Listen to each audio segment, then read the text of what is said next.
This is Good Afternoon Ghana. We are coming live to you from the Ipiabuahima studio here at North Ridge. Now let's head straight into our headlines for this afternoon.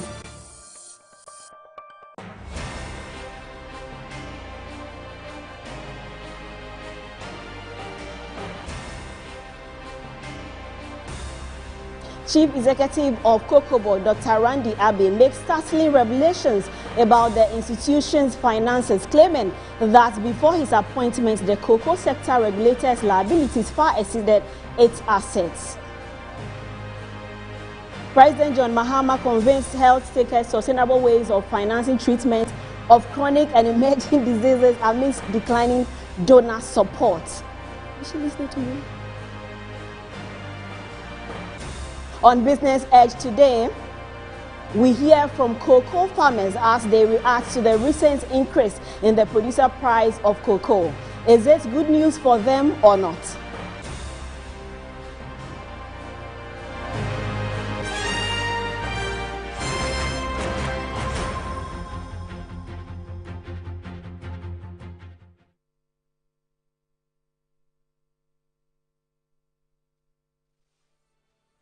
Thank you very much for staying with us. Now on to our first story for this afternoon. Chief Executive of Cocobod, Dr. Randy Abbey, makes startling revelations about the institution's finances, claiming that before his appointment, the cocoa sector regulator's liabilities far exceeded its assets.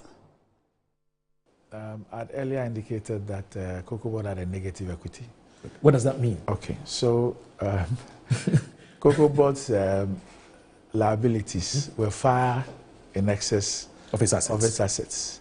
So by about 1.4 billion. Whoa. And so dollar cedis. Okay. Technically speaking, it's insolvent. It's insolvent. Yeah. Technically speaking, it's insolvent. So it's an insolvent company. Right. So that's the first thing. Two, it's a company that had debts of close to 33 billion, 32 point, I think about 4 billion cedis. Okay, now I need to explain something with the debt. Cocobod had an exposure of 21 billion cedis with respect to just cocoa roads.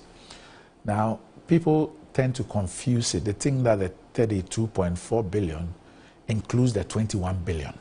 No. The 21 billion cedis has to do with contracts, road contracts that Cocobod has signed. Now, in this 32.4 billion, you have 4.4 billion of cocoa roads debt, 4.4 billion. So this 4.4 billion has to do with works that have been completed and certificates issued, which were sitting at the cash office of Cocobod. So these are certificates raised and certified by the consultants, which were at our cash office. That's 4.4 billion. So the 32.4 billion includes only 4.4 billion of certificates raised and certified, sitting at the cash office of Cocobod. What it means is that you have an additional about 17 billion or so that you have not had certificates raised yet. But these are contracts that have been signed by Cocobod. Don't forget that Cocobod is not one of the road agencies as far as the Ministry of Roads is concerned. The Ministry of Roads itself and all its agencies have an exposure of 67 billion, which they are crying over. So Ministry of Roads, with all its highways, feeder roads, urban roads, and all that, they are crying over an exposure of 67 billion. And Cocobod had an exposure of 21 billion. That was Randy Abbey, Chief Executive Officer of Cocobod. Now, away from that, a total of 461,460 final years senior high school students across the Ghana are set to sit this year's West African Senior School Certificate Examination for school candidates, which officially begins August 5 with practical project work in various art and design subjects. The candidates comprise 207,381 males and 254,259 females, reflecting a slight increase of 1,029 candidates compared to the 4,680 who sat for the examination last year. My dear, follow me, please. Just follow me.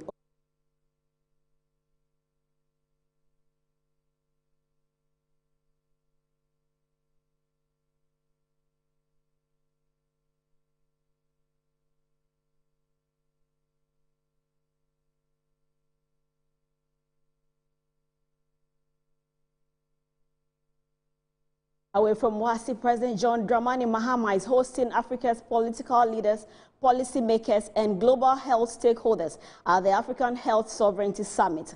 The summit aims to explore ways of raising adequate funding to bridge the huge infrastructure gap in the wake of dwindling donor support and policy interventions to subside the treatment of deadly chronic diseases as well as emerging health threats. It's not a vision of the future. It is present reality of health sovereignty in Ghana. We're not merely reacting to emergencies, we're building systems that create jobs, reduce inequalities, and uphold the dignity of every Ghanaian, no matter where they are. Health is wealth, and we must reframe the economics of well-being. We must reject the outdated notion that health drains our economies. In truth, health is the engine of productivity and bedrock of inclusive growth. The WHO has shown that for every $1 invested in health resilience, it yields up to $4 in returns. This return is even greater in Africa, where youthful populations represent latent economic dynamism. And so every malaria case that is prevented is a day of work that you have regained. Every maternal death that is avoided is a family that continues to remain stable. Every vaccinated child is a future you have secured for your nation. We must therefore urge our ministers of finance, and I'm sad our Minister of Finance is not here, to treat health as a capital investment, to encourage sovereign wealth funds to allocate resources to biotech, to diagnostics, and resilient infrastructure, to call on economists to revise national accounts to reflect health as productivity multiplier and not a consumption expense. This is a bold African-led platform that will align our national budgets with our health priorities, will mobilize sovereign, diaspora, and philanthropic capital into our health systems. It will foster cross-border learning, innovation, and accountability. And I extend an open invitation to all nations represented here to join us in building an African health investment ecosystem that is driven by purpose and is powered by equity and anchored in our sovereignty.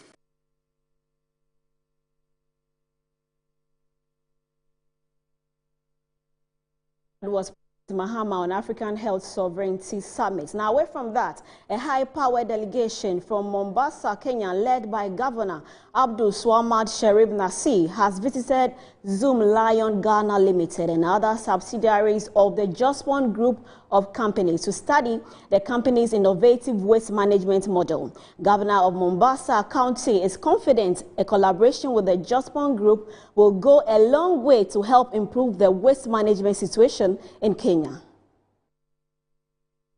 The 26-member delegation, including members of parliament, technical staff members and administrative personnel, aimed to explore potential areas of collaboration and emulate the Just One Group sanitation module in Kenya. During their 4-day visit to Ghana, the delegation toured various facilities of the Just One Group, including Sewerage Systems Ghana Limited, Zoom Lion Transfer Station in Pantang, Accra Compost and Recycling Plant, ACAP, Bon Landfill Site, Universal Plastic Product and Recycling Plant in Accra. They also visited the Kumasi Compost and Recycling Plant, KCAP, and the Medical Waste Treatment Facility and Kumasi Wastewater Treatment Plant in the Ashanti region. Governor of Mombasa County, His Excellency Abdul Swamad Sharif Nasser shared some of the sanitation challenges in Kenya that he is seeking to resolve. We have a problem of waste management.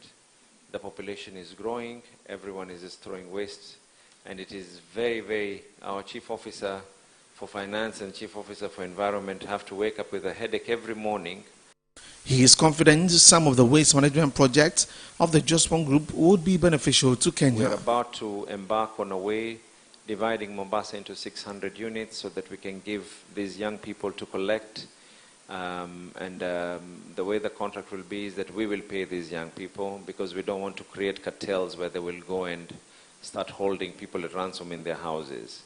The executive chairman of the Just One Group of companies, Dr. Joseph Siawe Japon, said the group is committed to working with the government of Kenya to deliver an efficient waste management module suitable for Kenya. We are going to make sure that the Mombasa project is seeing the light of the day. So, with all our commitment to it, we're going to pursue completing the feasibility studies, have details, and work with you as partners. We believe that the partnership in the African context is working together and making sure that we can have the achievement of whatever we have in mind. He emphasized that the facilities that will be established in Kenya will create jobs for citizens. We're going to create employment. By the time we finish this exercise, we are not going to take any Ghanaian there. Everything will be done by people from Mombasa. And I've assured the governor that by the time we start constructing the plant, we have to bring engineers and people from Mombasa here so that by the time they will start working within our plans as attachment. So by the time we complete the plant, they are now coming to operate the plant. The governor expressed gratitude to the executive chairman of the Just One Group of companies for his support and participation in the upcoming devolution conference. Now, away from that, the chief priest of La Nikpa Yemo VIII has issued a stern warning against the growing politicization of state power following the controversial demolition of a warehouse owned by a prominent businessman, Dr. Daniel Macaulay, also known as McDan. He cautioned that such actions motivated by the desire to settle past scores threaten national cohesion and risk setting dangerous precedents. In a symbolic gesture of protest, Nikpa Yemo VII performed traditional rites on the disputed land, an act meant to spiritually register the community's disapproval and signal that the destruction goes beyond mere fiscal laws. Those people are, they are the same people. Me, I'm saying, if you don't do these things, because so far as your president, you come power, you can just take power to destroy things. Charlie, like a revenge, which is unlawful, because McDan doesn't hold presidency. He's not one of the ministers. He's not one of the MPs. Do you understand?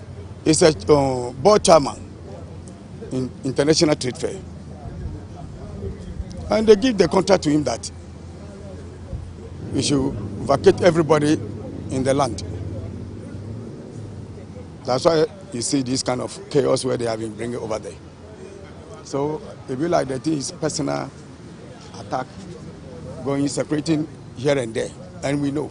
The chief priest of La Nikpa Yemo VII reframed that it is a national concern over the erosion of justice and respect in public life. Speaking at the demolition site, the traditional leader Nikpa Yemo VII condemned the act as unjust.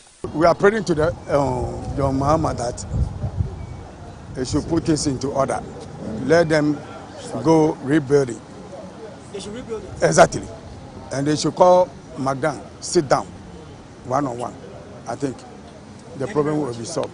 He also commended McDan's long-standing support for youth employment in La and beyond, lauding the entrepreneurs' contributions outside the realm of politics. Now let's shift our attention to other matters. The Minister for Lands and Natural Resources, Emmanuel Amakofi-Boa, has assured Goldfields Ghana of the commitment of government to work with them. He says the administration of President John Dramani Mahama is committed to improve working relations with all mining companies in the country, following commitments made to transform the country's mining industry. Goldfields took over the Takwa mine in 1993 and has since developed it into one of the largest open-pit gold mines in Africa, producing over 500,000 ounces of gold per year. Today, the Takwa mine is a significant contributor to Ghana's gold production and a key part of Goldfields Ghana operations in the country. The company has contributed significantly to revenue generation in the country and has employed more Ghanaians to address unemployment in the country. The Minister for Lands and Natural Resources, Emmanuel Amakofi-Boa, on Monday paid a working visit to the operational site of the company at Takwa.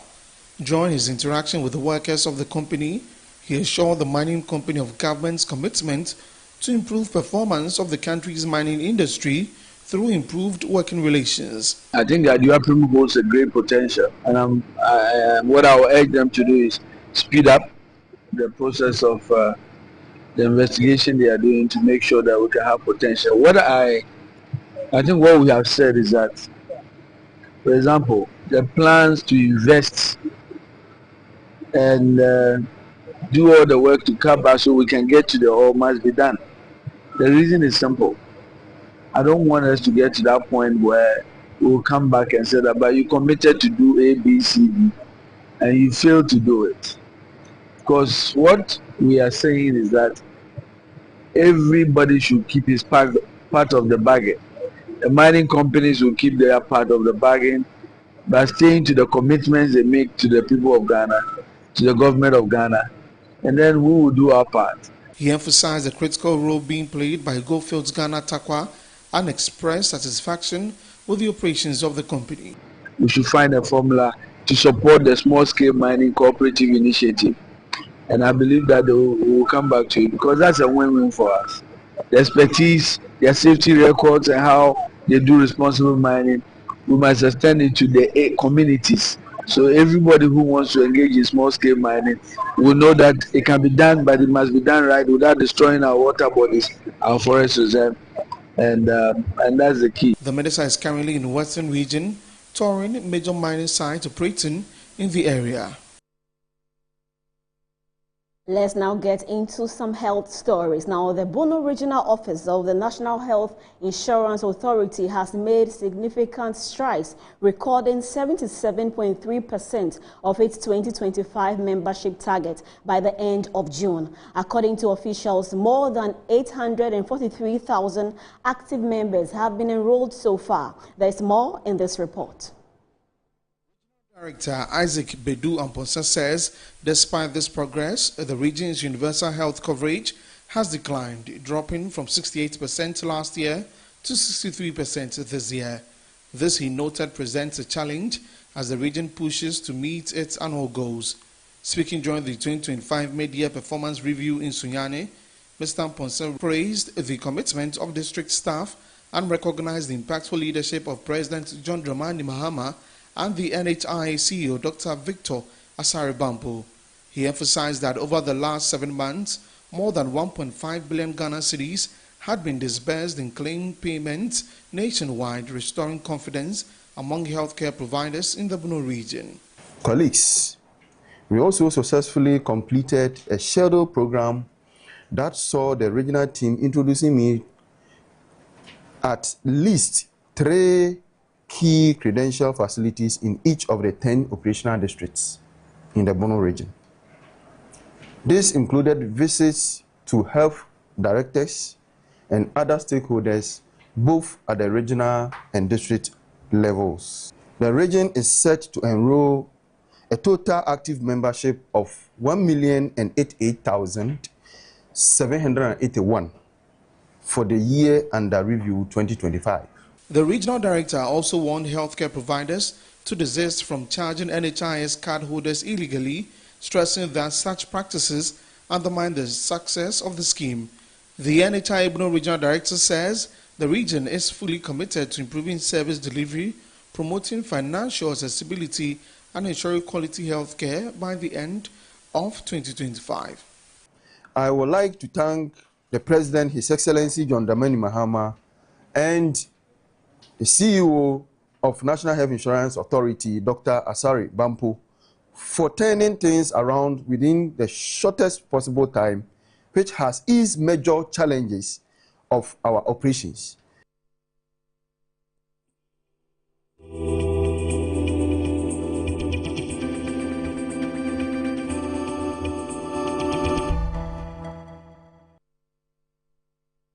Now, Domi market traders have lamented the poor road network leading to the markets, describing it as unmotorable, especially during rainy days. Speaking about the situation, the traders said though they pay tolls to the Domi Zonal Council, they are yet to see any facelift. They also highlighted major issues such as frequent flooding due to the improper drainage system in the area. There is more in the following report by Ebenezer Kwe. Markets within the Ga East Municipal Assembly have for many years been unmotorable despite efforts by the traders to get it fixed. Major issues such as frequent flooding due to an improper drainage system, lack of adequate sheds, stalls, and poor sanitation plagued the market. Traders within the market during an interview with Metro News said whenever it rains, the market becomes almost inaccessible, disrupting their trade and making it difficult to conduct businesses. Now, once I go 50 Ghana, 100 cities, not the good abre. I have no mudinua neba, bodia, banche, and toast be the guatechem. We receive all kinds of goods for sale, yet look at how unhygienic the market looks. This has been long overdue. We really need help.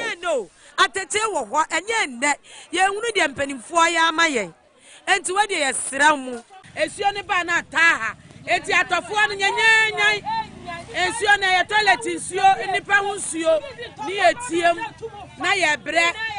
We pay levies to ensure that our roads are motorable. However, there are no improvements in terms of proper sanitation.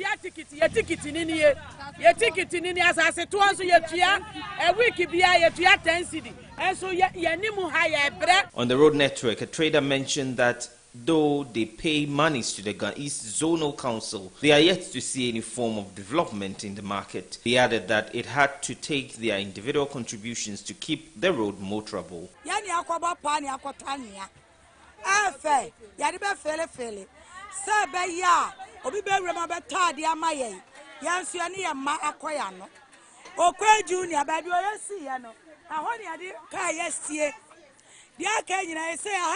We had our own contributions to make sure that these bad roads are motorable, so we can sell. Most of our goods are usually on the floor. We really need help. What's about 1.5? And a tenant can driver fee. Abaya Sro, we are mobile white. Yeah, this was your papatao. Three umbrella a year, not a Bobby Sissy. Umbrella, it's me, Robia soon. Just a 1 to swa, lady. Sabla obey our one be. And yes, a canny, dear foe. Yes, a These are our own contributions to make the roads motorable. But look at the nature of the roads. Authorities must intervene in this.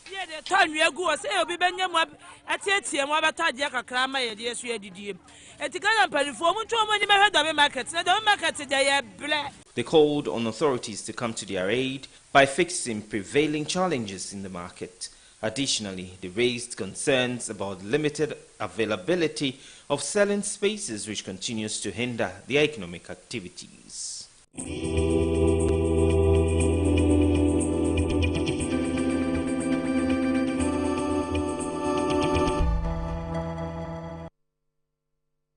That was the Domi market women lamenting, hoping for change. Now, the Ghanaian European Center for Jobs, Migration and Development, in collaboration with the Labour Department of the Ministry for Labour, Jobs and Employment, has launched the Ghana Career and Migration Fair 2025.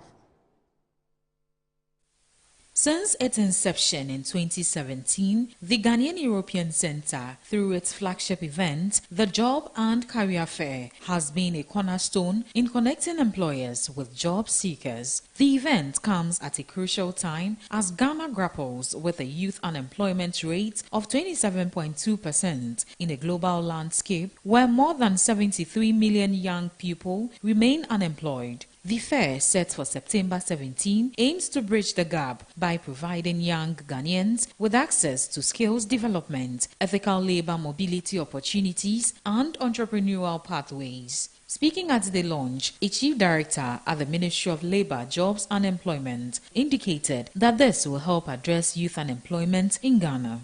To promote and then to promise the people of Ghana, as well as equip them, protect them, and empower them to achieve their full potential.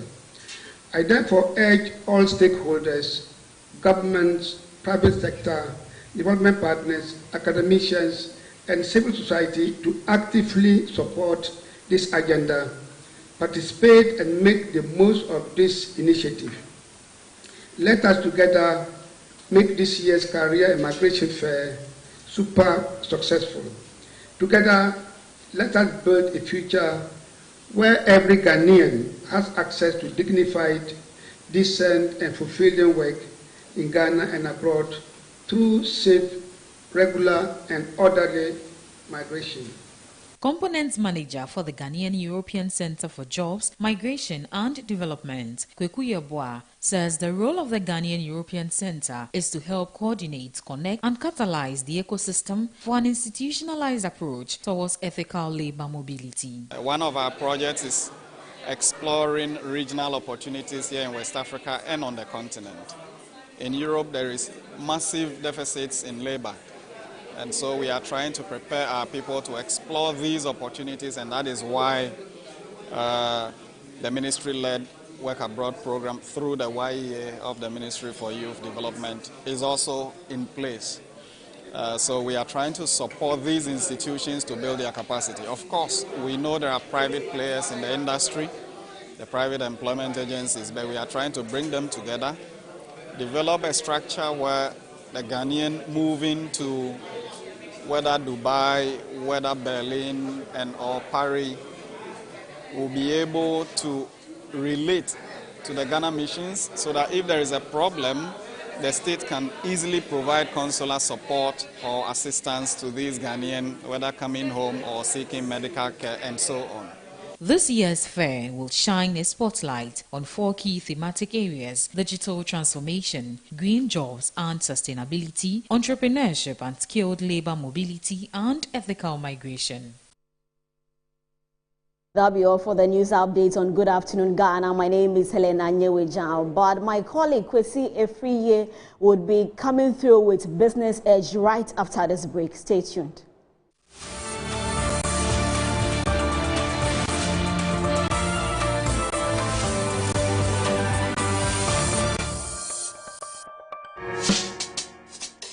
Whether you're a wholesaler, retailer, or consumer, MNC Logistics and Trading is your trusted partner in minerals and food commodities trading. Experience the difference with MNC Logistics and Trading for your commodities trading. We operate a well-equipped laboratory that smelts and assays gold to ensure transparent, credible, and reliable minerals transactions. Our general food commodity market deals with imports and exports of food products such as rice, sugar, and grains. We pride ourselves on delivering products that meet the highest standards of quality and taste. With our expertise in international trading and logistics, we bridge customers far and wide. Locate us at number 4 Neosai Interfo Avenue, East Legon, Accra. Call us on 030-299-8246 or visit our website www.mnclogisticsandtrading.com. MNC Logistics and Trading, hub of confidence. I'm here at Mycom JA Limited to show you the Promethean Active Panel, the ultimate tool for corporate institutions, hospitals, schools, and your home. With its crystal clear 4K display and an unbreakable screen with an ultra responsive touch technology, this isn't just a screen, it's a game changer. For corporate institutions and in schools, this active panel can be used for Zoom meetings and PowerPoint presentation. And oh, your homes are not left behind. You can use it to watch all your favorite programs by just connecting to a Fire Stick, and you can get access to channels like Netflix and Amazon, and voila, you are in there. At MyCom JA Limited, we provide you with the best quality products from the United States of America with 1-year warranty. You can get an active panel at a discounted price of 18,000 Ghana cedi only, and it comes with a Fire Stick, a webcam, and a micro system. You can locate us at Chado Container behind the Trade Fair. Visit MyCom JA Limited today and elevate your tech. We brought you the first 2 conferences, which were awesome. Great leadership ideas shared. On popular request, the third in the series of Women in Strategic Leadership Conference, put together by ASWAM and Tarragon, comes off on September 24 to 27 at the Plash Camp Chache Resort. Adan, come, engage with astute women with great leadership ideas and skills on the conference theme, Women at the Helm, Driving Strategic Change. On the bill for this special conference are outstanding women such as Genevieve Pearl Duncan Obobi, banker, trainer, SME consultant, speaker and author. Miss AC Mills Robertson, Director of Inclusive Banking at Fidelity Bank Ghana, and Mrs. Augustina Atkinson Dadebo, Counseling Psychologist and Assistant Registrar, UPSA. Do call 059-205-2286 or 024-403-5731. Come and let's advance women in leadership while creating a supportive community as well as empower women in leadership.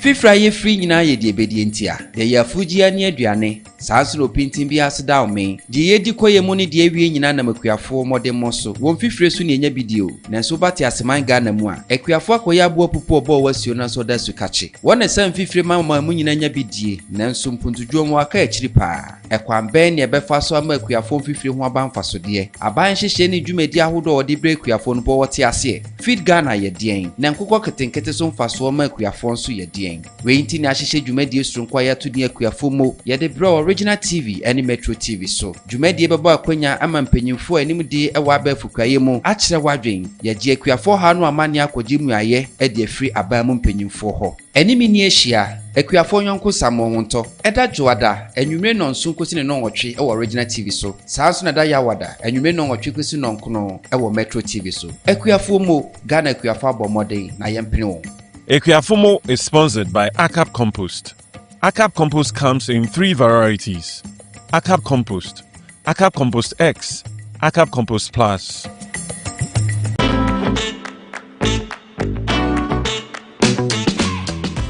Back in the day, tune in radio from morning, and you don't want to miss out because anybody who comes on is massive. Back in the day on Metro TV, Mr. BKD anyway. Back in the day, mentioning the place that you used to live, no, that meant that you were Dadaba. Oh, how?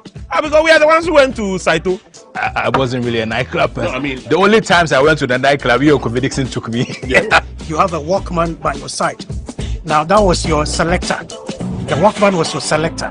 So when you play the first song and you want to change the song, you have to start cueing your next song through your headphone. Hi, my name is Ivan Kwashiga. I'm the CEO of Farmhouse Productions. I'm a film director, producer.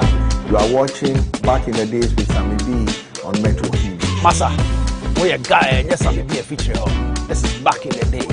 Keep watching.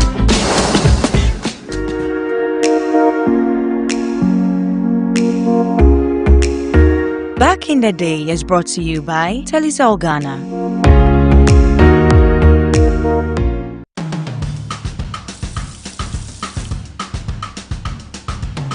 Welcome to Cook Africa. Straight to the Ashanti region. Hey, well, I'm talking about board. You go by today. Even a few days ago, you were offended. You and this curriculum government. Ginger, the ball knuckle. Or the ama spices. Spices, the ama salt. We bet my chance. Or the mama money. Mama money they call. Debbie, welcome, go cake. So my grandmother took care of me. Okay. So she actually taught me how to do it. Anywhere you there, I go there. The WASSCE Manche Homo War Festival and Business Summit has been organized to promote tourism, cultural diplomacy, and international business relations between Ghana and the diaspora. The three-day event is scheduled from 26th to 28th of September 2025. Activities include Business Summit, where potential businesses and investors meet on the 26th and 27th of September. Also on 27th September is the sprinkling of Pope. 28th September is the Omowo Festival in the park with lots of food, live music and dance. These events will happen live at the historic Utrecht University Botanical Gardens, Utrecht in the Netherlands. There will also be sightseeing and a night of entertainment in Germany. The WASSCE Manche Homo Festival and Business Summit in the Netherlands and Germany will be a fun and bricks business. Registration is open to all businesses and corporate institutions. For inquiries, call 0244 268 074 or 0246 845 516. Registration closes on 25th of August 2025. Hurry and place your calls. Limited spaces are available on a priority basis. Everything in the world revolves around science, technology, engineering, and mathematics. Enough of classroom memorization. Science must be practical. That is why the Quiz Talk is bringing Ghana's first ever National STEM Quiz. This program will spark the students' interest in STEM. Science, of course, is the mother of all creation. Starting from creation itself, from the plants to the animals, everything you see is STEM careers drive modern economies. From engineering and medicine to software development and space exploration. Engineering combines both science and technology to solve various problems around our society. For example, the roads we use, the cars we drive, and the airplanes we use to transport ourselves from one country to the other. What can you do to solve human problems? Come, join us on Quiz Talk, coming soon. So come to Quiz Talk and then demonstrate your skills and help us with the STEM education.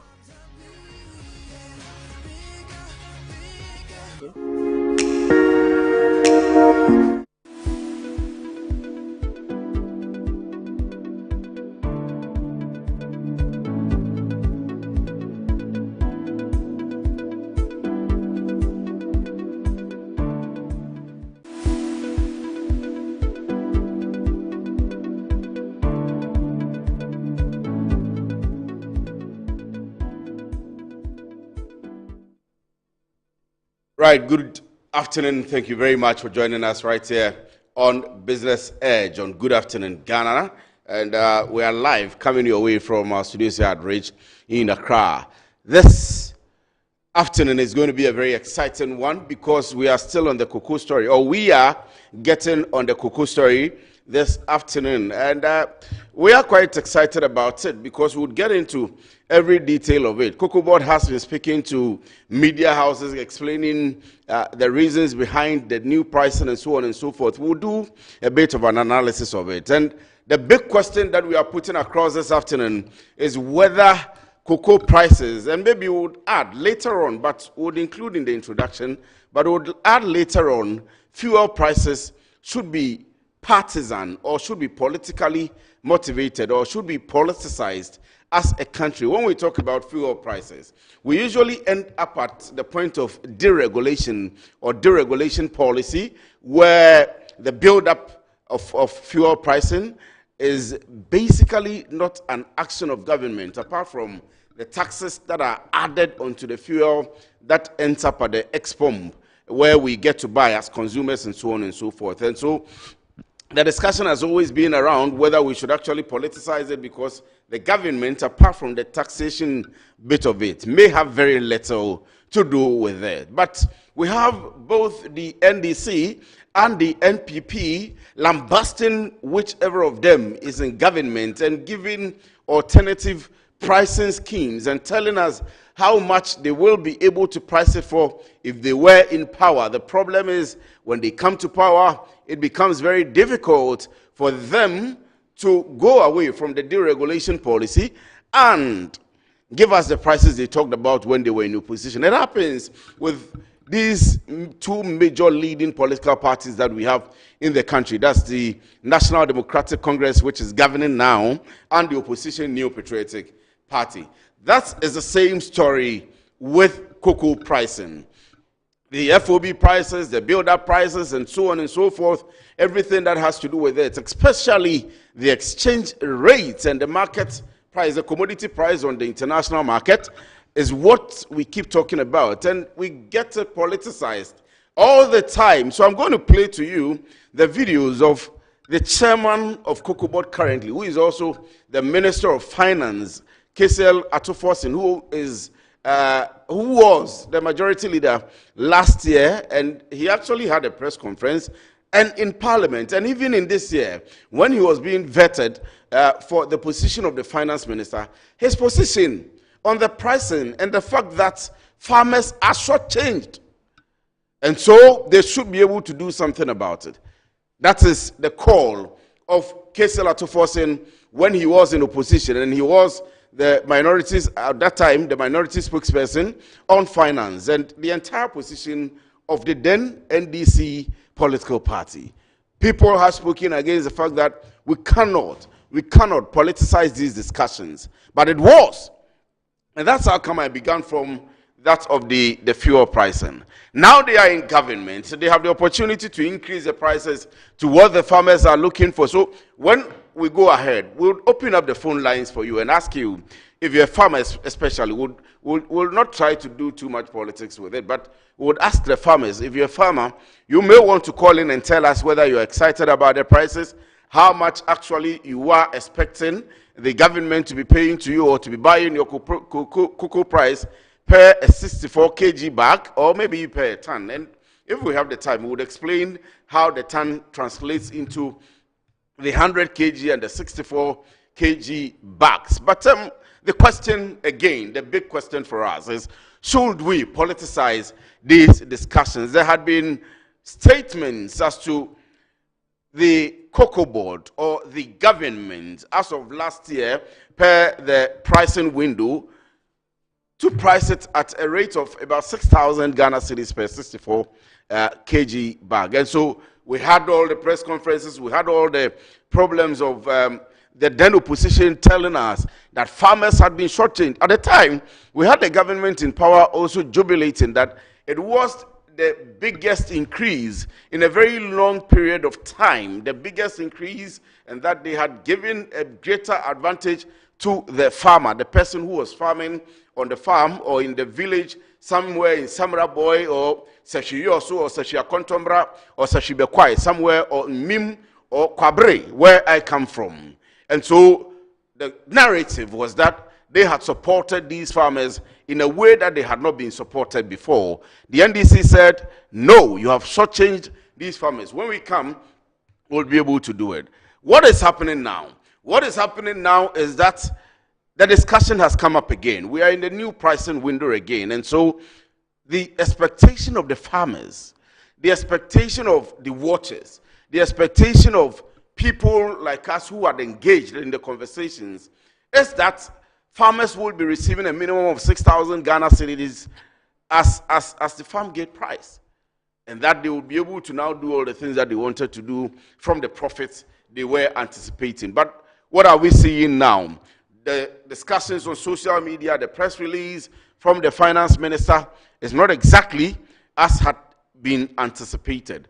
And so we'll get into that. And when we get into it, I'll do it for you, or I'll go through the Minister of Finance's statement, and be rest assured, I'm going to play for you the video of the Finance Minister adverting, and I'll play for you the finance minister when he was the minority spokesperson and in parliament. Of course, he's still a member of parliament. So we'll play these videos for you, and then we'll get into his statement, do the analysis, and analyze the response and the juxtaposition of the dollar rate or the exchange rate, the performance of the cedi against the dollar. And so let's even begin the whole discussion or today's show with the performance of the cedi against the major trading currencies, i.e. the dollar, the euro, the British pound sterling. So if you go to the market today, as of close of business yesterday, the cedi was buying for 10 cedis, 50 pesos. 10 cedis, 50 pesos. As of yesterday. So this morning up until 12, this is how much you're going to get it from the commercial banks. This is how they are supposed to, or you are supposed to get it from the commercial banks. Now, if you have dollars and you are giving it out to them, it will be for 10 cedis, or no, if you are going in for dollars, you will get it for 10 cedis, 51 pesos, or 51 pesos. That's how much it is. So it is buying for 10 cedis, 50 pesos, and selling for 10 cedis, 51 pesos. That's the US dollar. We can now see the euro. For the euro, it is buying for 12 cedis, 14 pesos, or maybe 15 because it's 1497. So 12 cedis, 15 pesos, and then selling for 12 cedis, 16 pesos. That's a euro. If you go onto the market today, or if you have money and you want to go into transactions today, or if you are even making a transfer for the purchase, either for a vehicle or for your goods that you've bought from anywhere in Europe, or you are using the euro as your exchange currency or your trading currency, this is how much you're going to get it for. And now the British pound sterling is buying for 13.95 pesos and selling for 13.96 pesos. It's buying for 13.95 pesos and selling for 13.96 pesos. So that's the average interbank rate being used by the commercial banks as of this morning, of course, as at the close of business yesterday. So we are back in the studio, and with the performance of the cedi, that's how it's going for. I'll go back into the control room and see if we can get, maybe we'll start with the finance minister's presentation, the current one. The finance minister's presentation to the entire populace of the country on the cocoa pricing. Let's see it.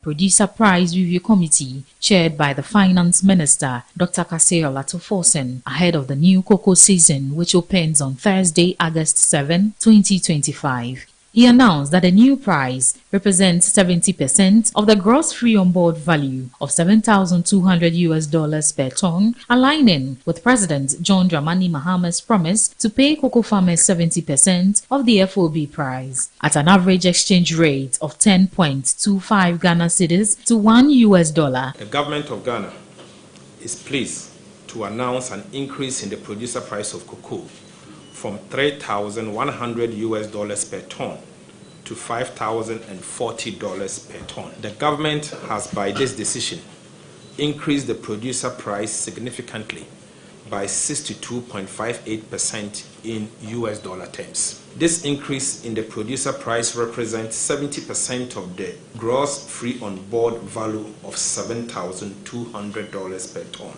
He further stated that government would maintain the use of syndicated loans to finance cocoa purchase for the upcoming season, even as it works with the leadership of Cocobod to explore more sustainable financing options for the sector. We will continue financing the cocoa like the way it was financed in the last crop season. So nothing has changed. We'll finance it as we finance the immediate past crop season. And you recall that in the 2023-2024 crop season, the previous administration signed some cocoa contract they've not been able to supply, and it's 100,000. In fact, we inherited about 333,000. We have so far supplied 230,000 this year, and we still have 100,000 outstanding. Remember, those contracts were signed at 2,000 $2,600 per ton.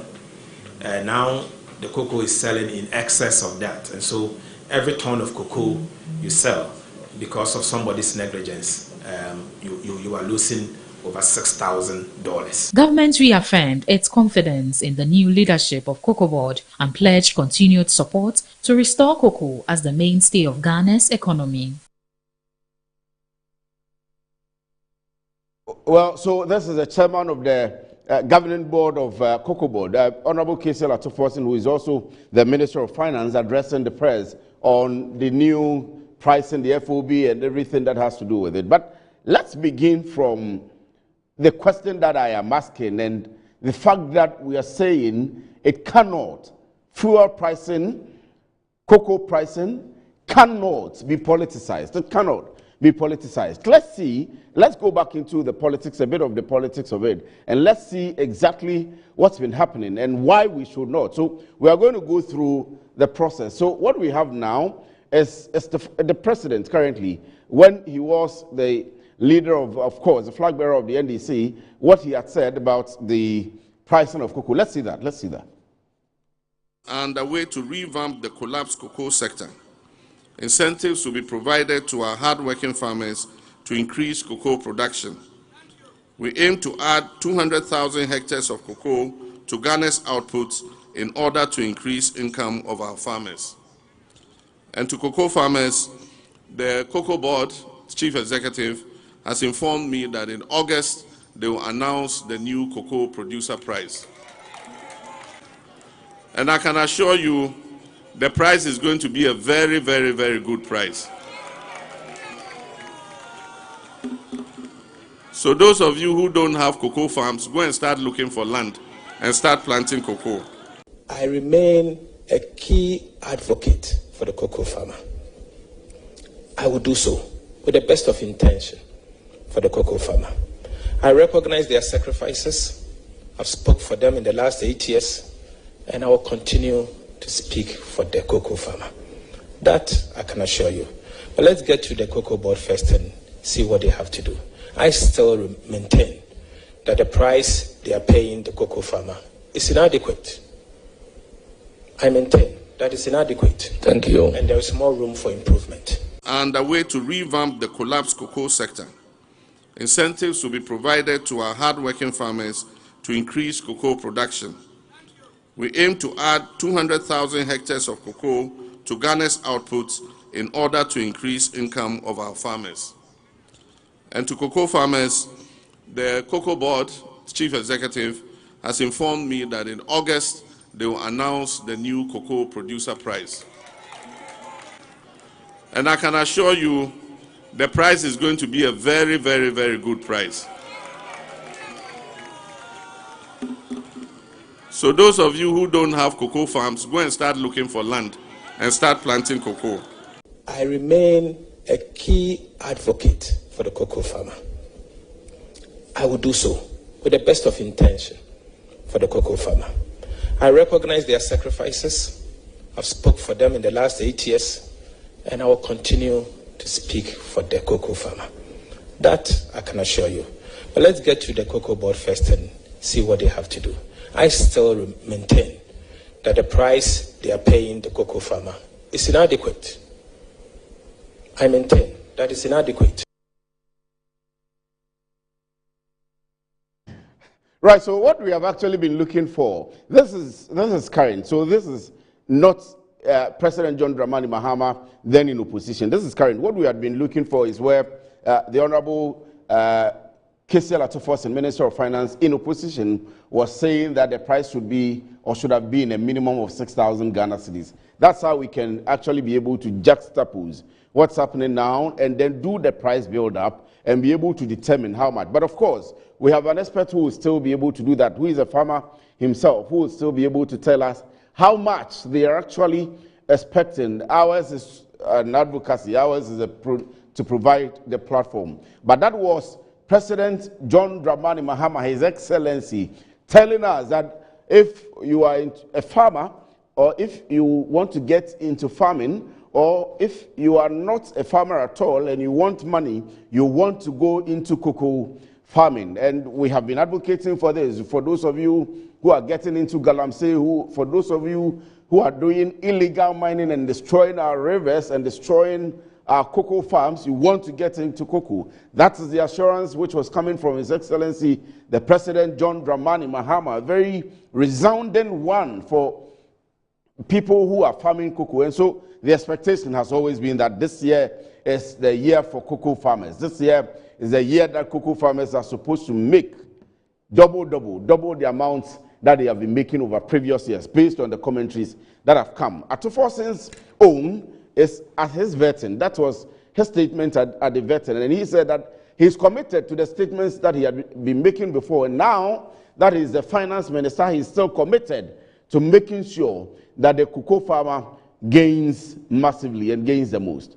What exactly is happening now? We are going to go to the screen now and let you see the statement he released, maybe see one by one what exactly he had said or what exactly went into the price build-up and why we are having the 3,200 and a little over per 64 kg bag now over the 3,100 or the 3,000 as of last year. But before I do that, the minority in Parliament is releasing a statement, or they had actually just had a press conference. Forgive us that we are not able to bring that to you live, but the minority has just done a press conference. We'll play a bit of that to you, and then we'll come to our Atuforsen's statement, and then we'll come to the cocoa farmers themselves who are already in the studio here.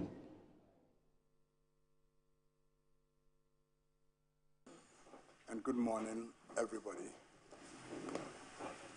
I hope yesterday you all heard about the new producer price of cocoa. And farmers across the country will tell you that they are so much disappointed in the new producer price. So as the leader has said, we have called you here to register our disappointments. So let me go straight to the point. So ladies and gentlemen of the press, we have called you here this morning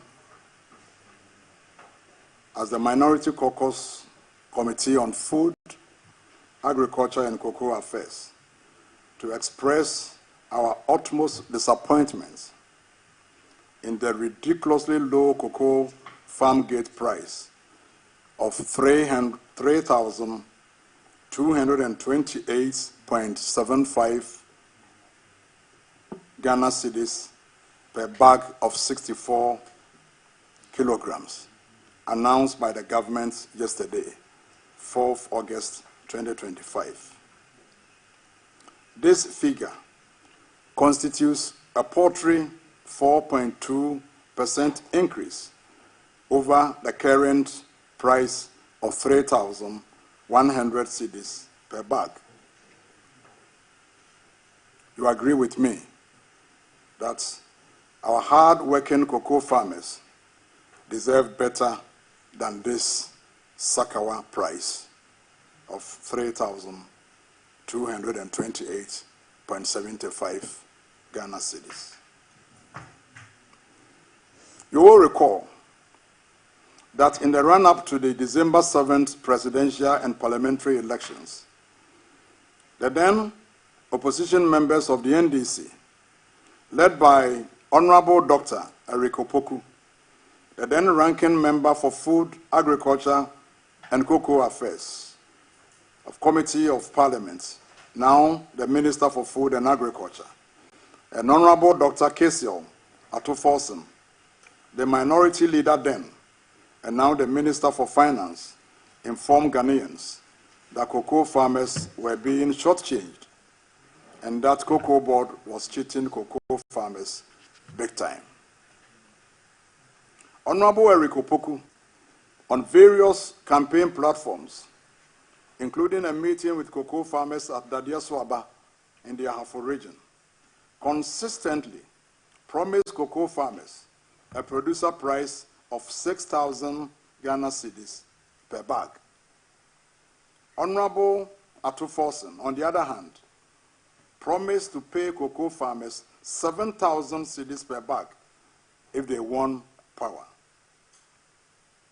What happened to these numerous promises by Honorable Dr. Eric Opoku and Honorable Dr. Kesiel Atuforsen?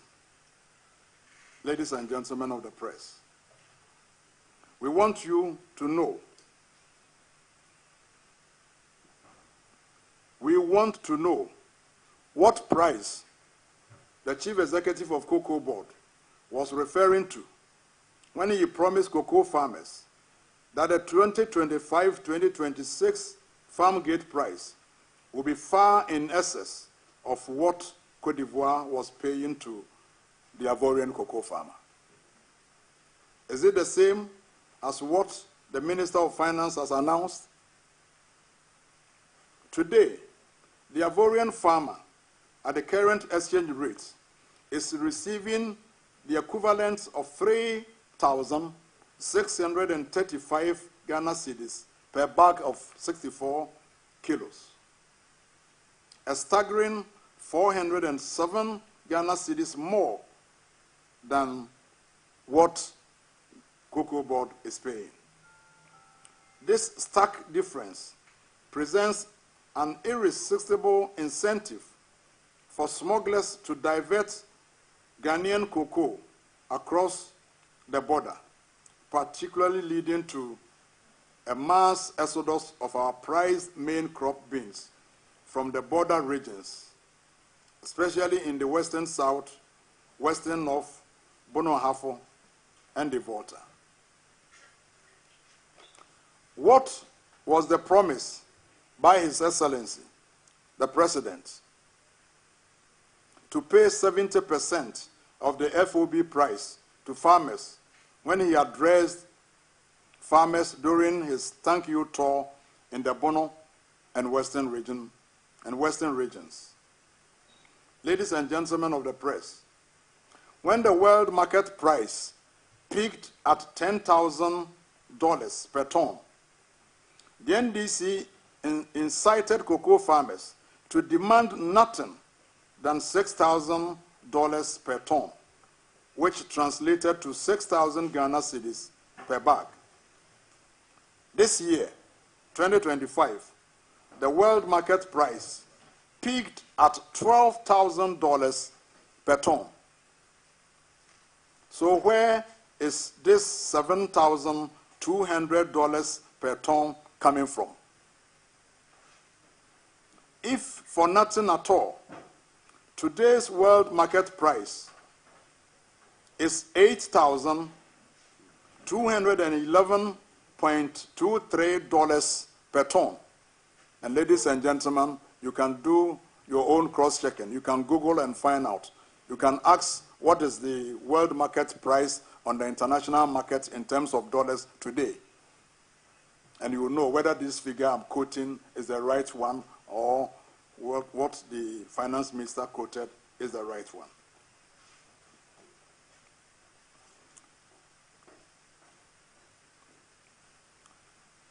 So, at today's world market price of 8,211, the 70% translates to 84,986.23 Ghana cedis per ton, or 3,718 Ghana cedis per bag, and not the 3,228.75 Ghana cedis per bag. You can do your own calculation. Today's, at the international market, the price is 8,211.23. And today's exchange rate, in fact, today I checked, the exchange rate is around 10.5. And I'm even using 10.35. So you arrive at a figure of 84,986.23. And if you divide that by 16 bags, you all know that 16 bags constitutes 1 ton. So So if you divide that figure by 16 tons, you get 5,311.639. And if you want to calculate 70% of that figure, the figure you arrive at is 3,718. So if for nothing at all, at the exchange rate and at the prevailing international market, they should have offered 3,718 and not 3,200. In any case, ladies and gentlemen, is this figure of 3,228.75 per bag, is it what His Excellency was referring to when he said cocoa farmers will be very, very, very happy when the producer price is announced in August? That was the words of His Excellency the President. He said cocoa farmers will be very, very, the very well, he said it 3 times. Those who have the recordings, he said they will be very, very, very happy. Today, can he tell cocoa farmers whether they are happy or not? Can he, with this figure, can he go back in his thank you tour and tell cocoa farmers that they are very, very happy? Cocoa farmers are rather sad and highly disappointed. Ladies and gentlemen, cocoa farmers deserve better for their toil and sacrifices, for their enormous contribution to the economy of this country.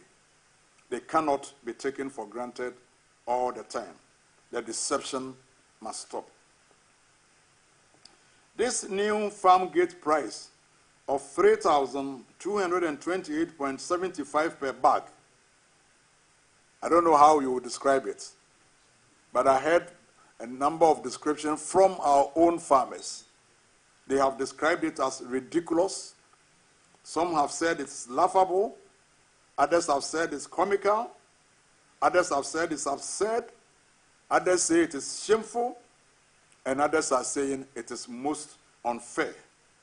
And it's a stab in the back of the cocoa farmer.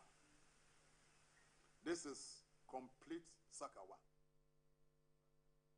Well, so Isaac Yaopoku is a deputy ranking member of Food, Agriculture and Cocoa Affairs in Parliament and member of Parliament for the Offensive South constituency. So he is leading the minority caucus that is addressing, or that has just ended, addressing the press on what they think the price should be. So I'll quickly take you through.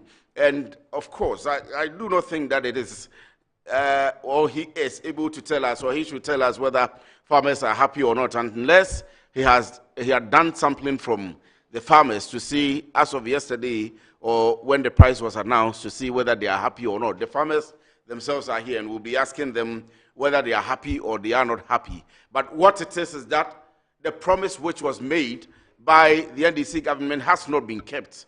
That is what I can say, that it has not been kept. And that is why I still stay by the question, or by the statement, or let me even say it is a question, that should we politicize cocoa pricing? Should we politicize fuel pricing when we talk about deregulation, when we know that there are other factors that get into the build-up of pricing of these very essential areas, and they are the pivot of the economy. So when you politicize it and you come into power, it becomes a problem for you, it becomes a problem for me, it becomes a problem for everybody that is concerned. When cocoa is going on, the entire agric industry is boosted, and it helps all of us.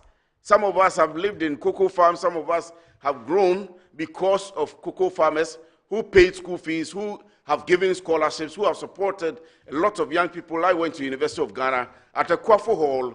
If you are affiliated, or your father or your parents is connected to any cocoa farmer, you end up maybe getting some kind of scholarship to school. So they are in every sector of the economy. We keep coming back against the fact that oil is taking up that space. We keep coming back against the fact that galamsey, illegal mining, is taking up that space. How do we protect the industry? How do we protect the cocoa industry? One of the ways to protect it is the pricing.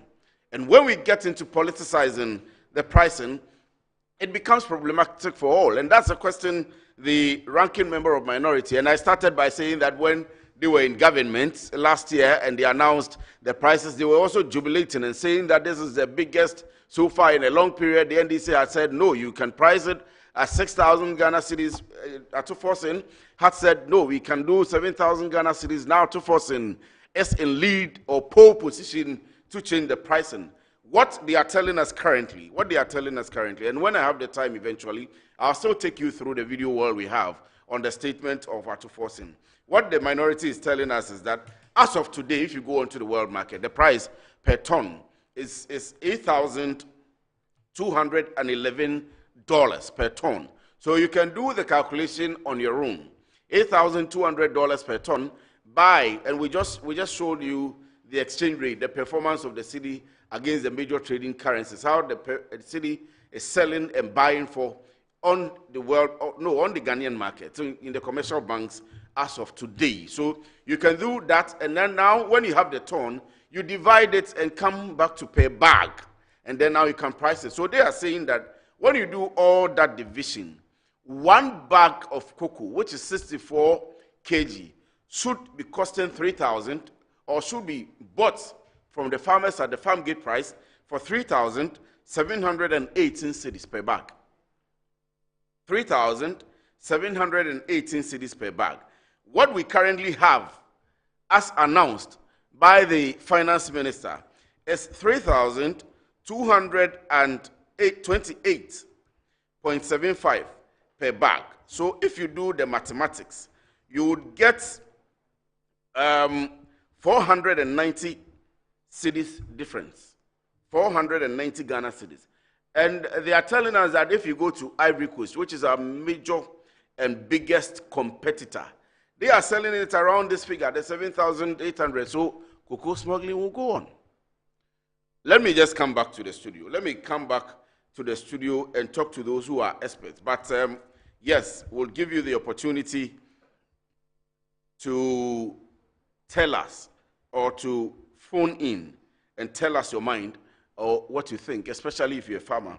We'll be happy to have you on that. Tell us what exactly you think, and we'll be able to analyze the situation. But back here in the studio are two people from the Ghana Cooperative Cocoa Farmers Association. Isifu Isaka is the national president, Ghana Cooperative Cocoa Farmers Association. Isifu, good afternoon. Thank you very much for joining me. I hope you're doing well. And then to my right, I have Letitia A. Yankee. You are the public relations officer for the same institution, Ghana Cooperative Cocoa Farmers Association. Yes, please. But let me begin with you, Mr. President.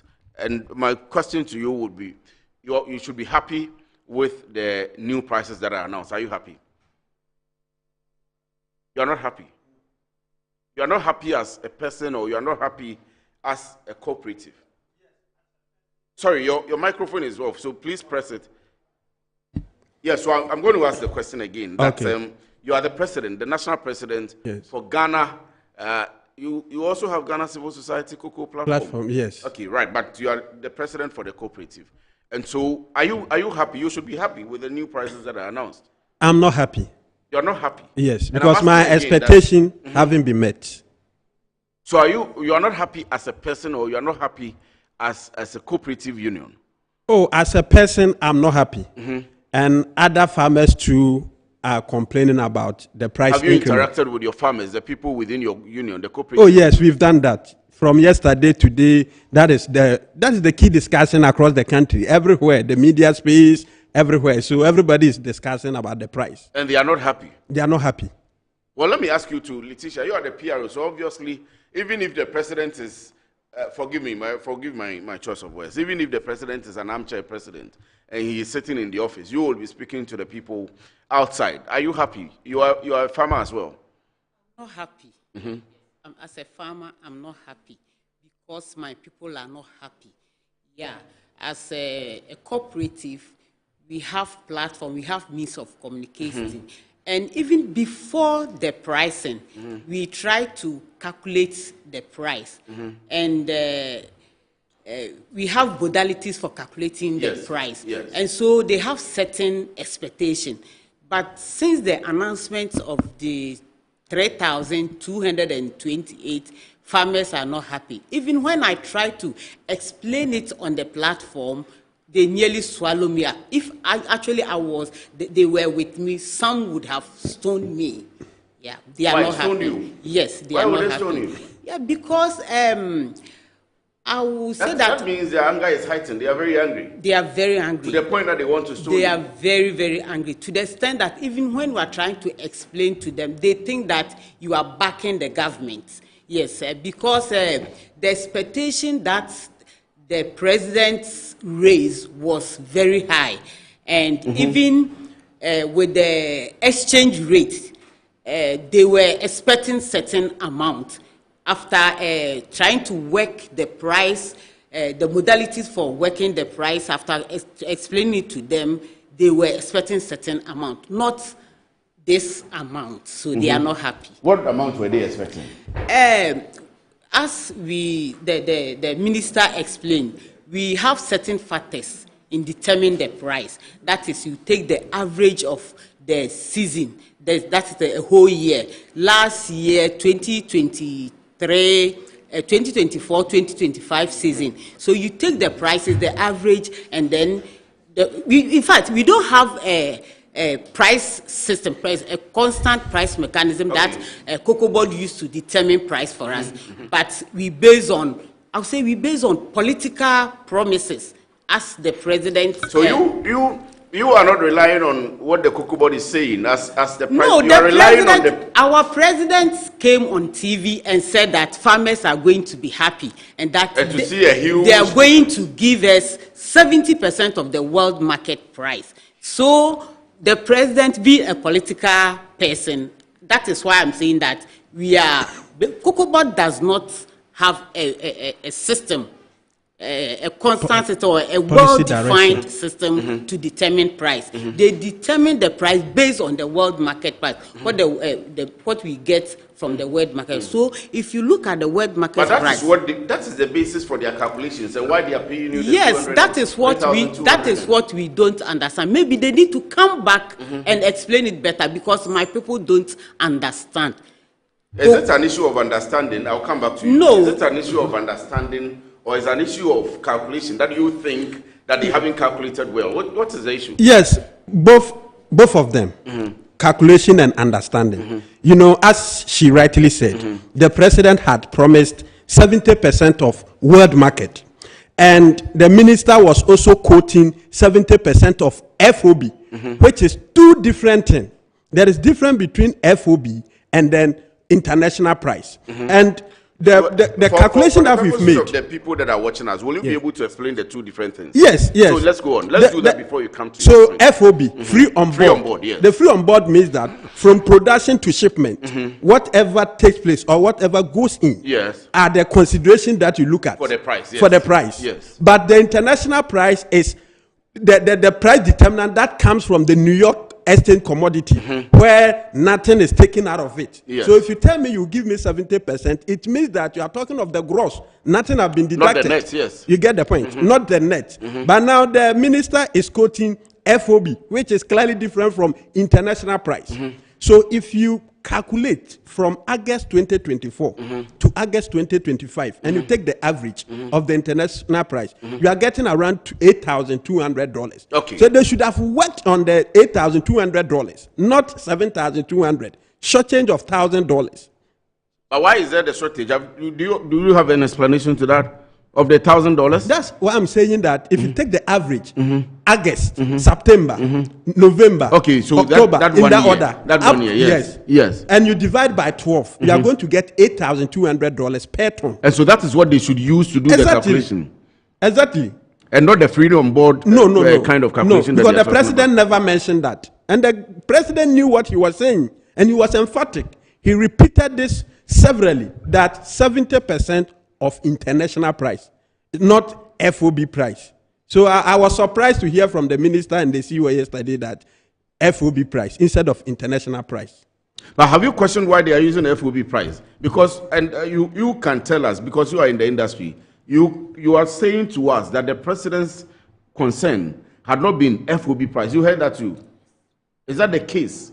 said world market price, international price. Yes. So with the FOB, they deduct maybe transportation, goods, and other things. But so if the president had said that FOB price, we wouldn't have said anything. Would I be happy? But in 2024, let me come to this. In 2024, when the price was increased to 3,100, and we saw people in government at the time jubilating and saying that they have increased prices for you, was it FOB or it was? It was FOB. It was FOB, and FOB was around 4,800. Okay. And $3,100 were paid to farmers. So this time around, a president came, and with farmers being happy. When the 2024 price was announced on FOB at 3,100, the argument was that it could have been sold for 6,000 Ghana cedis. Yes. The 6,000 was based on what? Was based on international price. Yes. Was it a disingenuous activity? Was based on international price and exchange rate. At that time, exchange rate was around 16 per dollar, and then this time around 10 per dollar. So because of the exchange rate, farmers could have received more than what the government paid to us in 2024. Yes. So you were expecting So we were more. not happy. We came out to I remember that you had come out. Up to 70%. Yes. And so when the government now the promised, government said that 70%, we were happy, and our expectation had been cut off. Our expectation had been cut off because we thought that we were going to get 70% of the world market price, and that is why I was trying to explain that it is FOB, though 70%, but my people wouldn't understand. So maybe they need to come back and say that they didn't mean 70% of world market price, but FOB. But when you play the playback, you saw that it was. Let's see. So let's see the two videos again. The one of the president. Let's see if we were able to capture that part that the president was referring to, both FOB or international market price, and that of Honorable Atufosin. Let's see. If we play and we don't have it, we'll still go on. But let's see if we have that in the videos. And a way to revamp the collapsed cocoa sector. Incentives will be provided to our hard-working farmers to increase cocoa production. We aim to add 200,000 hectares of cocoa to Ghana's outputs in order to increase income of our farmers. And to cocoa farmers, the Cocobod chief executive has informed me that in August they will announce the new cocoa producer price. And I can assure you the price is going to be a very, very, very good price. So those of you who don't have cocoa farms, go and start looking for land and start planting cocoa. I remain a key advocate for the cocoa farmer. I will do so with the best of intention for the cocoa farmer. I recognize their sacrifices. I've spoke for them in the last 8 years, and I will continue to speak for the cocoa farmer. That I can assure you. But let's get to the Cocobod first and see what they have to do. I still maintain that the price they are paying the cocoa farmer is inadequate. I maintain that it's inadequate. Thank you. So the video we have doesn't capture the president saying that it is 70% of the international price. We don't have that. If we get that later on, we'll play for you. But that we have of Atufosin is that the 3,100 is woefully inadequate, which suggests that if it is going to increase, it will increase by a very high margin. And so that is the understanding we get from that thing. But let's come back. How much were you expecting to get? How much? To us, at least 3,600. 3,600? Yes. So you are in line with what the NPP is quoting? The NPP is quoting 3,718. That is the minimum. I haven't heard anything. They just did a press conference and they are saying that based on their calculations, you should. That's the minority caucus of the NPP. They are saying that you should get a minimum of 3,718, and around that figure is being paid by Ivory Coast. Okay. And we had said that we'll pay higher than Ivory Coast. I haven't heard that yet, but looking at the calculation, if we take 8,000 as the average, and you multiply by 10.4, which is the exchange rate, and then you divide it by 16, that is what we are going to get. That's 3,600.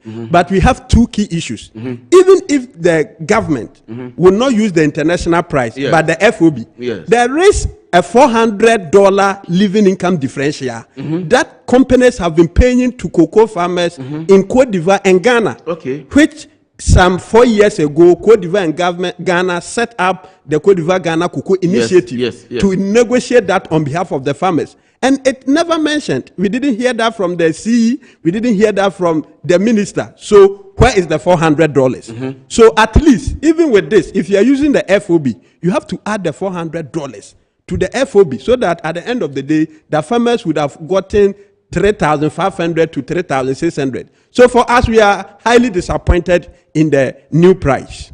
Do you agree with him? Or maybe because you are his PRO, whatever he says is okay? No. For me, I like questioning people. Yes, please do. I think last year when the price came, I questioned the former CEO that where is the living income differential? Then he mentioned that because prices were low, that is why they were paying the living income differential. And today, I also questioned somebody in Cocobod. They said that the living income differential were being paid by the companies to sort of top up the low price. But these days, they've because the price is high, they are not paying the living income differential. But how do we believe them? They just mentioned the price without any further explanation. So even the 30%, what is the 30% going to be used for? We know farmers have been supported with fertilizer and other farm inputs. But do we know how this 30% is being spent? We know there are farmers on the PPRS, the price committee. Yes. But are they true representative of the farmers on the ground? Those farmers, they go to the meeting, they don't come back to us to tell us anything. So for us, we don't know whether they are paying the living income differentials or not. So we know that companies are paying living income differentials and it's not being added onto the price. So we demand explanation for that. And secondly, looking at the averages that they have calculated here, if we calculate the average, we are expecting 3,600. 3,600 for the international market, not the FOB. Not the FOB. So if they are using the FOB, then they should come back and tell us that. But what did this 6,000 Ghana cedis and 7,000 Ghana cedis last year all came from? That was last year. I'm so confused. That was last year projection. Today, as we speak, if we are to use 8,000 or even the 7,200, and the exchange rates were like last year, which was around 16, then you'll be getting that figure. But because of the appreciation of the cedi, almost 40% of this is gone.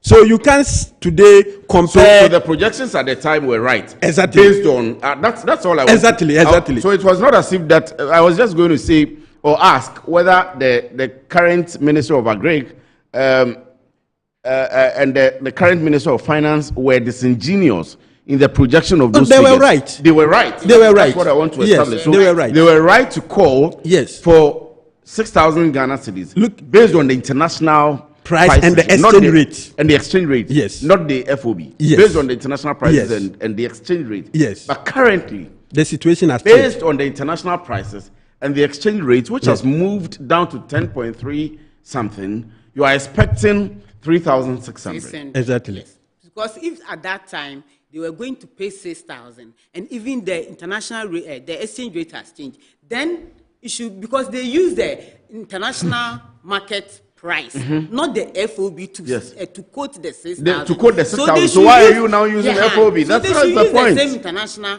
market price to give us the price now, not the FOB. That is our differences now, and that is our argument. So, Honorable Minister of Agric and Minister of Finance, your people are here calling on you that you had quoted or made calculations and projections based on international market prices. Why are you using FOB now? That's a question. It's a question to you. Why are you using FOB?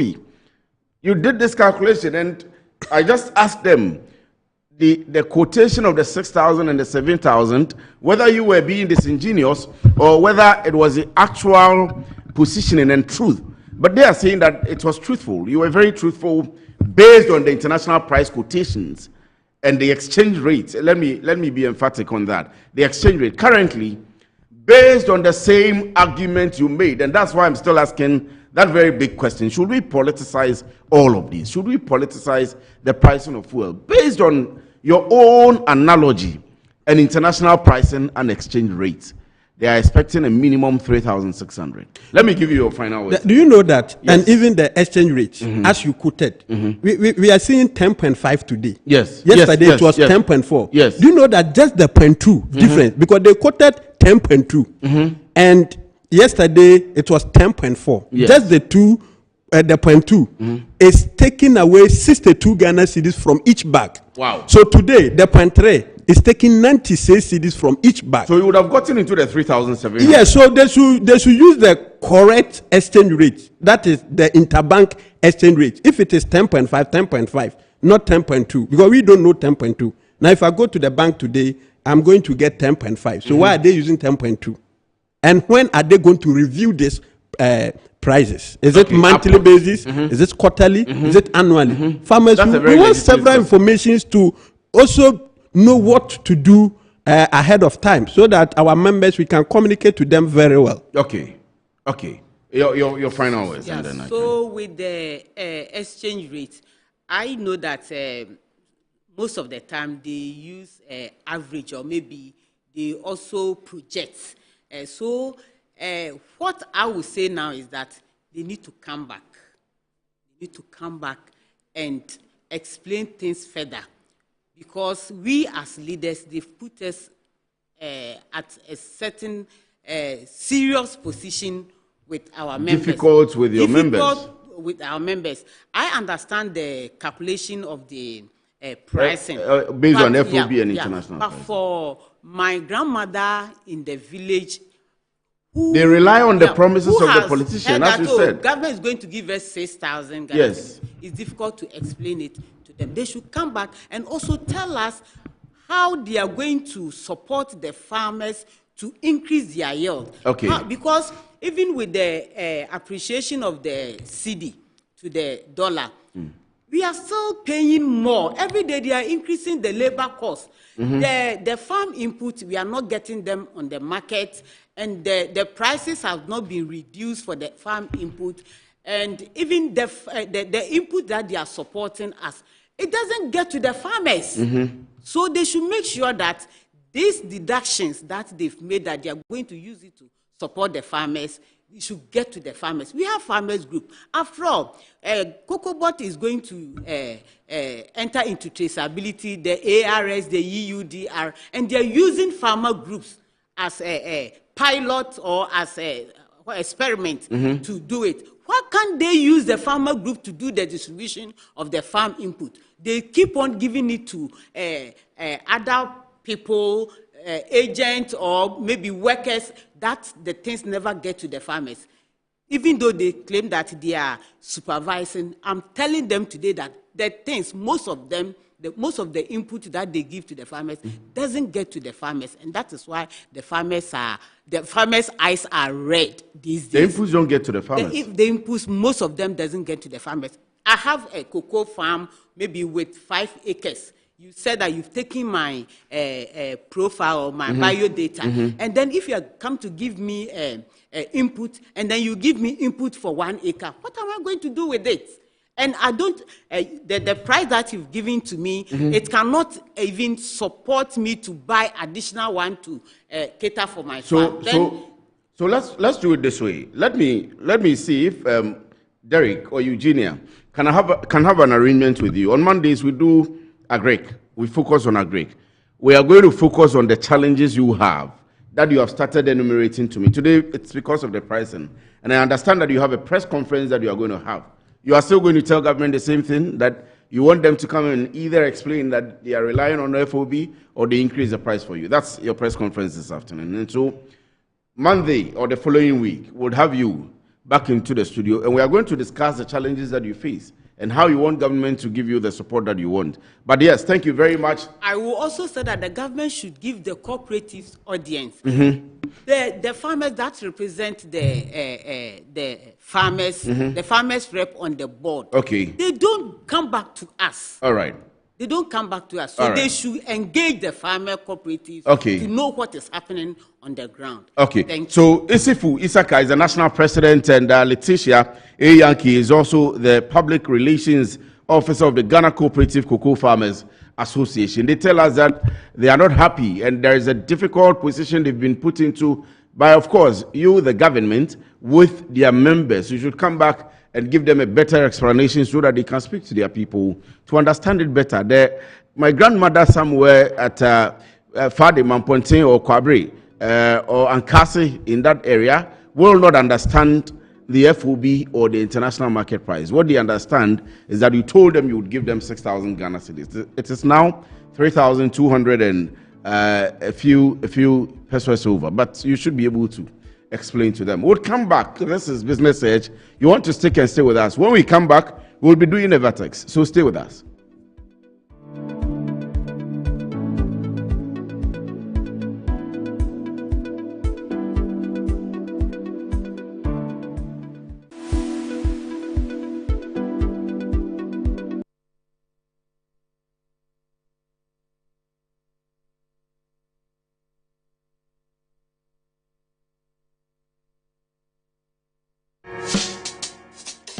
Whether you're a wholesaler, retailer, or consumer, MNC Logistics and Trading is your trusted partner in minerals and food commodities trading.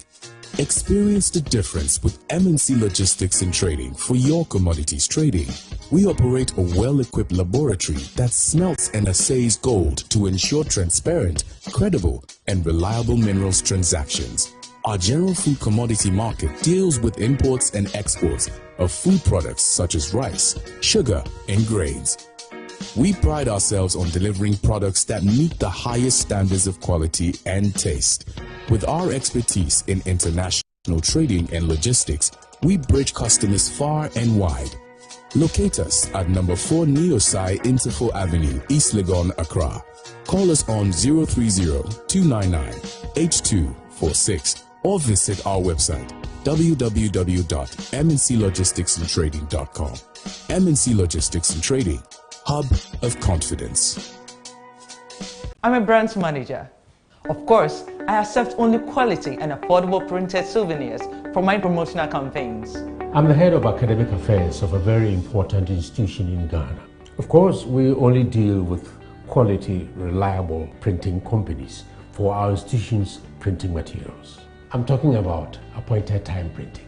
Appointed Time Printings. We take pride in our extensive print scope that transform your ideas into captivating visual masterpieces. We delve into the core objectives and vision of each print project. Precision printing is at the heart of our printing process as we meet your tight deadlines. Our rigorous inspection, color verification, and overall printing excellence are assured. 20 years of printing excellence. It's always a pleasure working with you to create a vibrant, dazzling printing experience that gives you a masterpiece. Appointed Time Printing, your world of quality and affordable printing.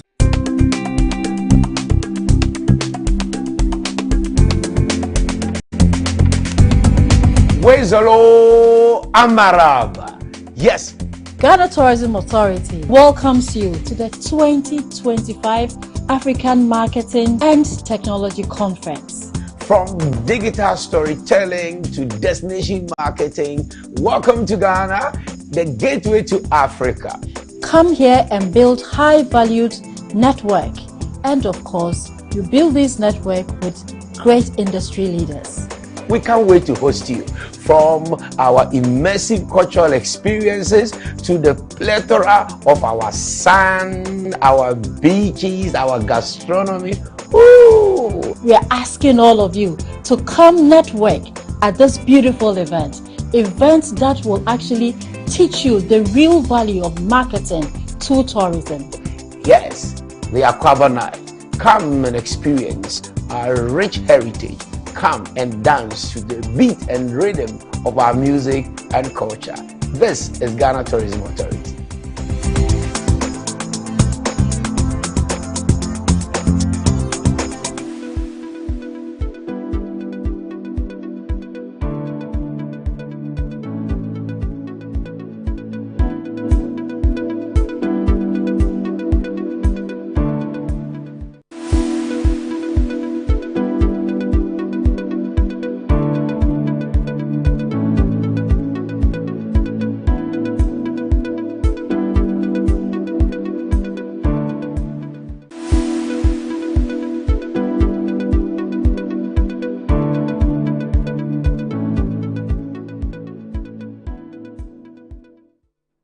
Welcome back from the break, and we'll go on with the show.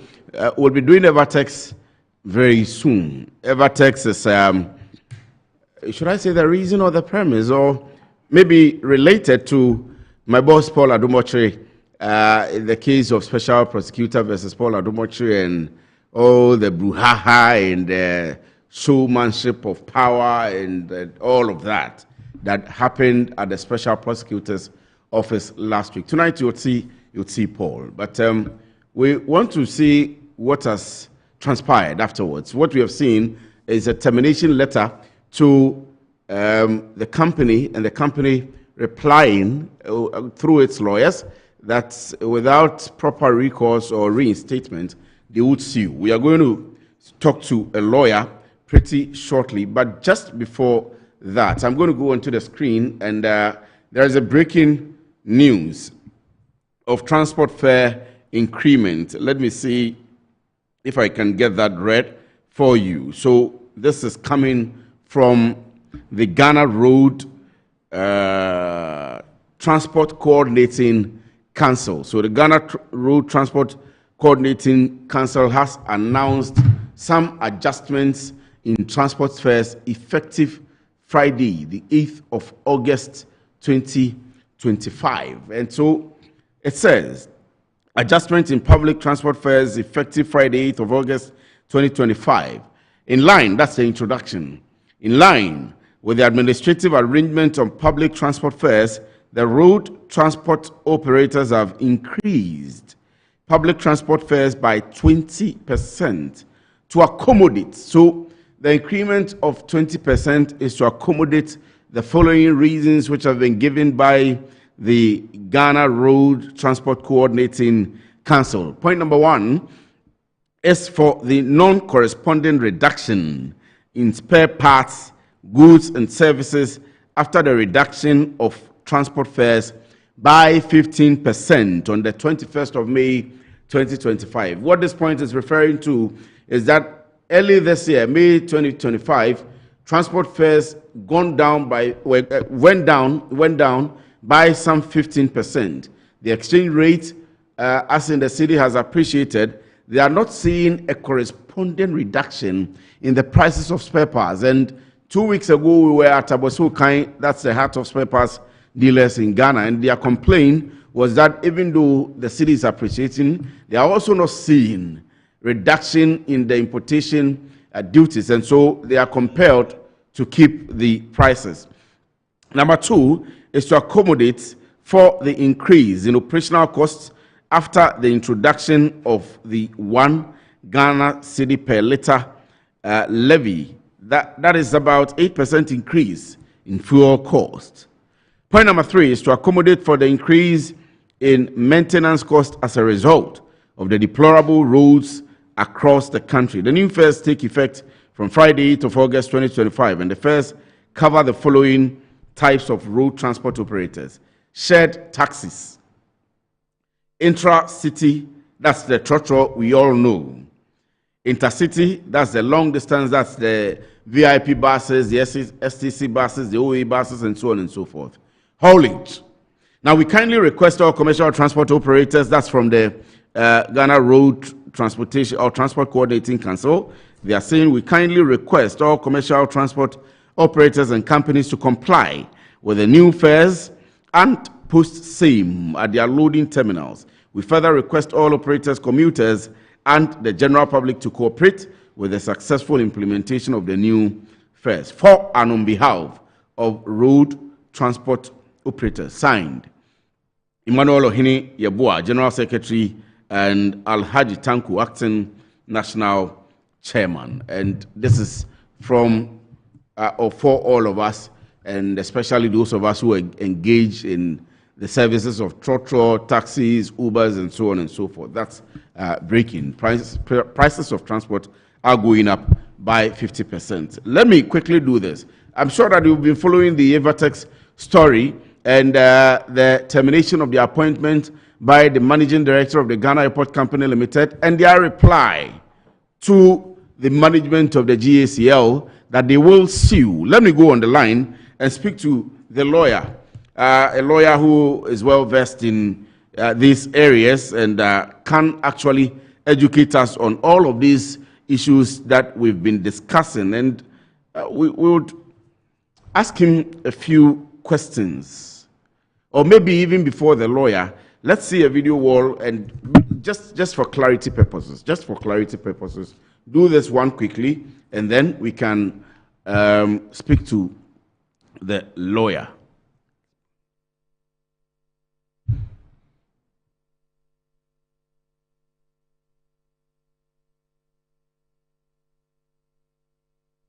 Right, so that's a letter from the Council of Everex to the Ghana Airport Company Limited as to their opposition to the termination of their contract.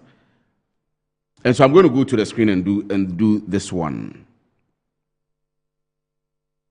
It says, we act as lawyers for Everex Logistics Limited with instructions to comment on issues concerning the revenue assurance contract with the Ghana Airport Company Limited as follows. First of all, Everex Logistics Limited firmly refutes recent media reports that mischaracterize its role in a revenue assurance project at the Kotoka International Airport, contrary to allegations of being a proxy or operating without due process. Everex confirms that its engagement with Ghana Airports Company Limited, GACL, followed a fully transparent and legally compliant process. That's the first point of Everex. The project began with an audit by DevNest Systems, which revealed underreporting in cargo revenues. Now, after completing the audit, DevNest, on account of lack of resources to execute the contract voluntarily, recommended and introduced Everex Logistics Limited, which has the resources to execute the contract. Everex submitted a performance-based proposal directly to management of Ghana Airport Company Limited, offering to fully fund and implement the project with no upfront cost to GACL. Point number 3 is, following the board review of the proposal, GACL secured single source approval from the Public Procurement Authority, PPA. That's sole sourcing, what we all generally know as sole sourcing. That's what following board review of the proposed contract. That's following board review of the proposal, GACL secured single source approval from the Public Procurement Authority, PPA, as required by law. It says, at no time did Everex or Everex bypass the established protocols. Let me go to the line now. Lawyer on the Everex is John. That's who we are speaking to this afternoon. Is John Owusu-Asare. He is a private legal practitioner, and he's joined us via the phone. So, Jonathan, actually. Jonathan Owusu-Asare is a private legal practitioner. Jonathan, thank you very much for joining us. I hope you're doing well. And to begin with, I'm sure you've seen the letter from Everex. Do they have a case? Are they able to sue as they have written to the Ghana Airport Company Limited? Respectfully, good afternoon to your viewer.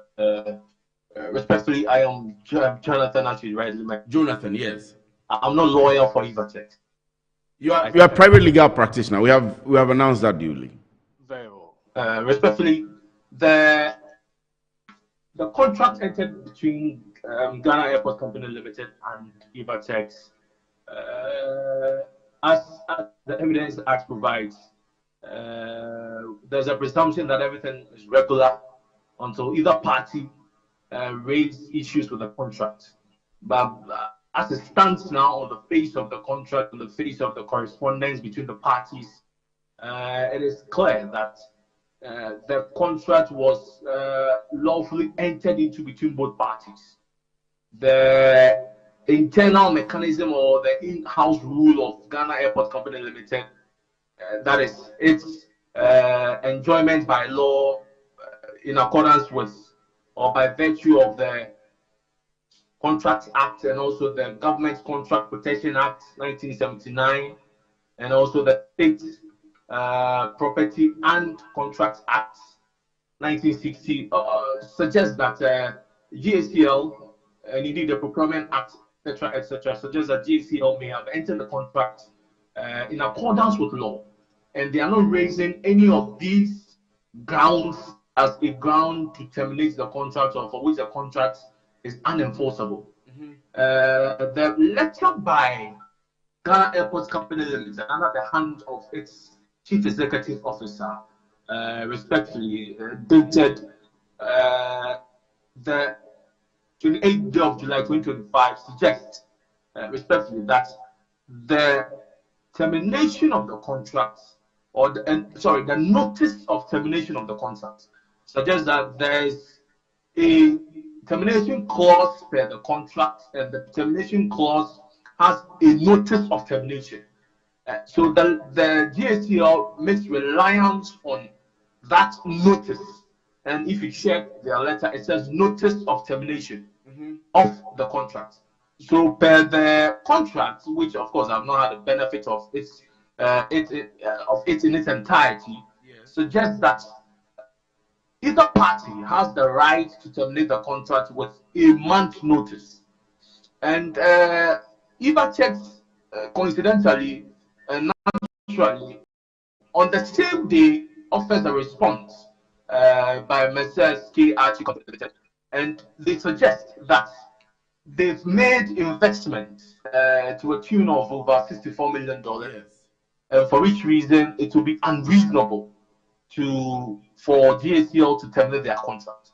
On the face of it, it will appear that, and before that, I think primarily every party in a contract has rights under the contract and rights in law to ventilate their issues or concerns whenever they find that an obligation by a party or the conduct of a party in fulfilling obligations under a contract has been done irregularly or has been done wrongly, and the person feels harmed by that conduct. So on the face of it, Everex has rights in law to institute an action in court upon the failure of Ghana Airport Company Limited dishonoring their request per their letter. They have that right to start an action in court seeking for what we call in Latin quantum merit. Quantum merit means, as they suggest in their letter, they've made investments in trying to track revenue of Ghana Airport Limited and assist the company to improve on revenue generation and revenue mobilization. So if they if the work they've done to the tune of over 64 million, if they find that the termination by Ghana Airport Company Limited shall harm them by they losing all this investment, despite the fact that Ghana Airport Limited has told them to disengage and demobilize by virtue of that to reduce or minimize their costs incurred in the execution of the contract. It suggests that there's an amount of money invested in fulfilling the obligations of Everex, for which reason terminating it respectfully may be harmful from the point of view of the courts or a neutral arbiter. It will be harmful to the rights, the property rights, and also obligations of Everex under the contract between both parties. It will be harmful to them because, of course, they've poured money into executing the project, and here's the case: there's no return. So, of course, naturally, a court applying the principles of quantum merit. Quantum merit means the court will give to you the quantum of the work you've done. So the investment which they say they've done, which is the tune of... Lawyer, can you hear me? Well,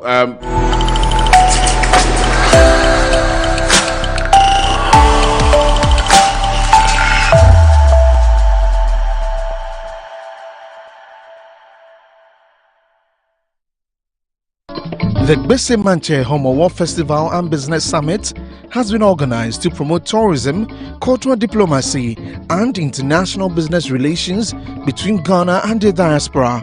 The three-day event is scheduled from 26th to 28th of September 2025. Activities include Business Summit, where potential businesses and investors meet on the 26th and 27th of September. Also on 27th September is the sprinkling of Pokpe. 28th September is the Omowo Festival in the park with lots of food, live music and dance. These events will happen live at the historic Utrecht University Botanical Gardens, Utrecht in the Netherlands. There will also be sightseeing and a night of entertainment in Germany. The WASSCE Homowo Festival Business Summit in the Netherlands and Germany will be a fun and great business. Registration is open to all businesses